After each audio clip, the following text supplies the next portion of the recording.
উপদেষ্টারা যাতে নির্বাচনে অংশ না নিতে পারে এমন বিধান করতে ইসির প্রতি আহ্বান জানিয়েছেন গণ অধিকার পরিষদের সভাপতি নুরুল হক নূর।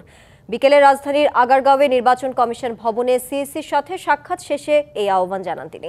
প্রতীক নিয়ে কোনো দল ইসিকে বিতর্কিত করার চেষ্টা করলে ইসির পক্ষে নির্বাচন সুষ্ঠু করা সম্ভব হবে না বলে মন্তব্য করেন নুরুল হক নূর।